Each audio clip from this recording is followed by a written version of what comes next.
जी बच्चों, आज हम आपको राष्ट्र का तीसरा अंग वाला जी हमने आपको लिखाने जा रहे हैं। ये हमने उस दिन संकेत पढ़वा दिया था। राष्ट्र का तीसरा अंग लास्ट में समन्वय पर निर्भर है। ठीक है, तो इसका पहला क्वेश्चन ये है, गद्यांश के पाठ और लेखक का नाम लिखिए। ठीक है, तो इसका उत्तर ये रहा है, प्रस्तुत गद्यांश के सुविदित साहित्यकार डॉक्टर वासुदेव शरण अग्रवाल द्वारा लिखित राष्ट्र का स्वरूप नामक निबंध से उद्धृत है। यह निबंध हमारी हिंदी की पाठ्य पुस्तक, चाहे गद्य गर्मा लिखो चाहे गद्य भाग में संकलित है। ठीक है, ये पहला आंसर इसका हो गया।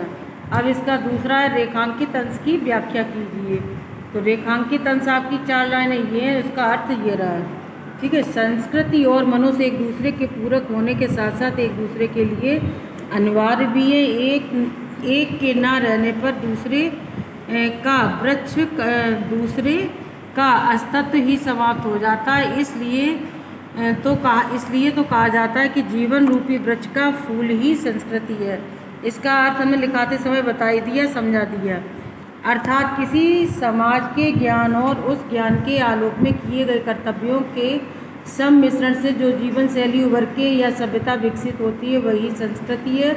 समाज ने अपने ज्ञान के आधार पर जो नीति या जीवन का उद्देश्य निर्धारित किया है, उस उद्देश्य की दिशा में उसके द्वारा संपन्न किया गया उसका कर्तव्य उसके रहन सहन, शिक्षा, सामाजिक व्यवस्था आदि को प्रभावित करता है और इसे संस्कृति कहा जाता है। यानी कि मनुष्य के जीवन में सभ्यता मुख्य बताई गई है। ठीक है, अगला क्वेश्चन है, भूमि और जन के पश्चात राष्ट्र के किस तीसरे अंग पर इस गद्यांश में लेखक ने विचार किया है। ठीक है, यानी कि लेखक अपने विचार को स्पष्ट करना चाह रहा है।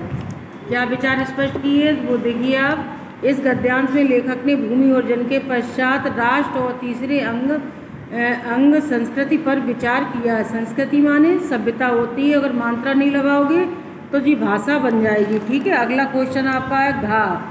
ठीक है, संस्कृत धरती के जन का किस रूप में अभिन्न एवं अनिवार्य अंग है।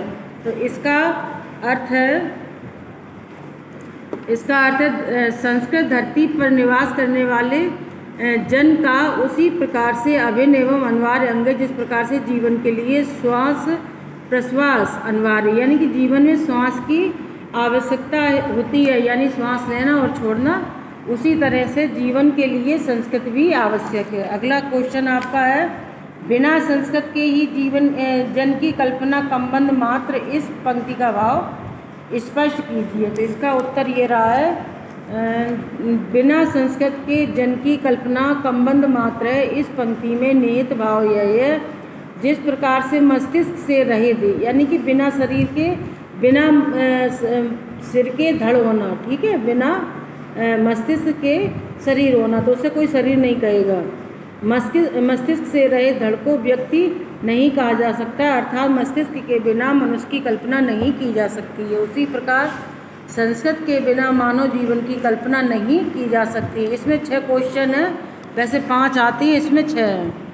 जीवन के बिटप का पुष्प संस्कृति, ये हम बता भी चुके हैं एक बार, वही इसमें क्वेश्चन आ रहा है, जीवन के बिटप का पुष्प संस्कृति। इस पंक्ति के माध्यम से लेखक क्या कहना चाहते हैं। ठीक है, जीवन तो जीवन है ही, बिटप मान वृक्ष होता है, इसका पुष्प क्या है, संस्कृति यानी कि सभ्यता। ठीक, इसका अर्थ है जीवन के बिटप का पुष्प संस्कृति। इस पंक्ति के माध्यम से लेखक ये कहना चाहता है कि जीवन रूपी वृक्ष का फूल ही संस्कृति है, अर्थात किसी समाज के ज्ञान और उस ज्ञान के आलोक में किए गए कर्तव्यों के सम्मिश्रण से जो जीवन शैली उभरती है या सभ्यता विकसित होती है, वही संस्कृति कही जाती है या होती है। ठीक है, अब ये वाला पैराग्राफ आपका कंप्लीट हो गया। अब अगला पैराग्राफ है, संकेतांक, जंगल में जिस प्रकार अनेक लता और लास्ट में सुखदायी रूप है, यानी कि जंगल में जो फल फूल वृक्ष आदि होते हैं, वे सब, इनमें कोई बैर भाव नहीं होता, ये सभी एक समान है और प्रेम से रहते हैं जंगल, वही जीवन में वर्णन किया जा रहा है।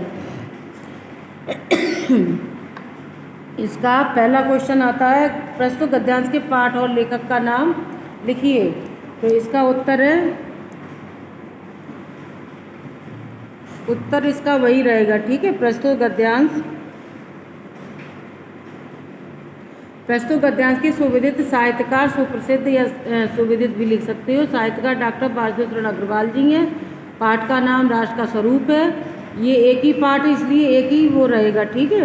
राष्ट्र का स्वरूप नामक निबंध से उद्धृत है या अवतरित है। यह निबंध हमारी हिंदी की पाठ्य पुस्तक गद्यगरमा भी लिख सकते हो, गद्य भाग में संकलित है, ठीक है। ये वाला आंसर हो गया।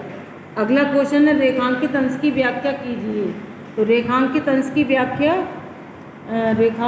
की व्याख्या यहाँ से स्टार्ट होती है आपकी। लिखिए, जिस प्रकार विभिन्न नामों से पुकारी जाने वाले नदियाँ अपने पृथक पृथक माने अलग अलग अस्तित्व को भूलकर एक विशाल सागर का रूप धारण कर लेती हैं।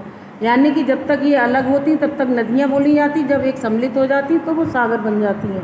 उसी प्रकार किसी के राष्ट्र के नागरिकों के लिए भी यह आवश्यक है कि वे अपनी विभिन्न संस्कृतियों का अस्तित्व बनाए रखने के लिए राष्ट्रीय संस्कृति को महत्व प्रदान करें। यदि राष्ट्रीय संस्कृति के अस्तित्व बना रहेगा तो राष्ट्र की विभिन्न संस्कृतियों का अस्तित्व भी सुरक्षित रह सकेगा।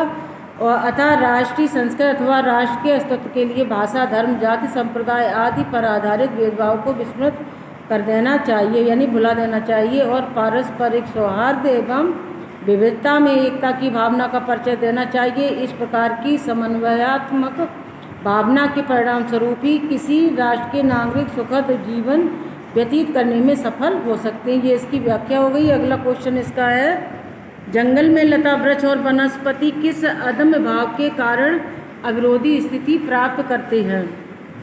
तो इसका आंसर है, जंगल में लता वृक्ष और वनस्पति अपने अदम्य भाव से उठते हुए पारस्परिक सम्मिलित अर्थात पारस्परिक मेलजोल एवं एकता की भावना से अविरोधी स्थिति प्राप्त करते हैं। और जैसे लताएं वृक्षों से लिपटी रहती हैं और वृक्ष उन्हें सहारा प्रदान करते हैं, यानी कौन देता है इन्हें सहारा? वृक्ष देता है, ठीक है। तो अगला क्वेश्चन आता है, राष्ट्र के जन किसके द्वारा एक दूसरे के साथ मिलकर राष्ट्र में रहते हैं, ठीक है। तो इसका आंसर ये, राष्ट्र के जन अपनी संस्कृतियों के द्वारा एक दूसरे के साथ मिलकर राष्ट्र में रहते हैं। अगला लास्ट क्वेश्चन है, जल के अनेक प्रवाह किसके रूप में मिलकर कहाँ एक रूपता प्राप्त करते हैं। तो इसका आंसर, जल के अनेक प्रवाह नदियों के रूप में मिलकर समुद्र में एक रूपता प्राप्त करते हैं, यानी समुद्र में एक हो जाती है, तब इनका अस्तित्व समाप्त हो जाता है और सागर कहलाने लगती है। ये हम अपनी तरफ से बता रहे हैं। अगला लास्ट क्वेश्चन है, किस प्रकार के जीवन को राष्ट्र का सुखदायी रूप कहा गया है। तो इसमें ये आता है, समन्वय जीवन ही राष्ट्र का सुखदायी रूप कहा गया है, अर्थात विभिन्न संस्कृतियाँ अपने अस्तित्व को बनाए रखने के साथ ही राष्ट्रीय संस्कृतियों को भी महत्व प्रदान करें तथा तभी उनका अस्तित्व भी बना रह सकता है और देश के सभी निवासियों का जीवन सुखदायी हो सकता है। तो आज के लिए बस इतना ही है। कल आपको अगला पैराग्राफ अगले टर्म में लिखाएंगे, ठीक है। 2 रह गए इसमें। ओके।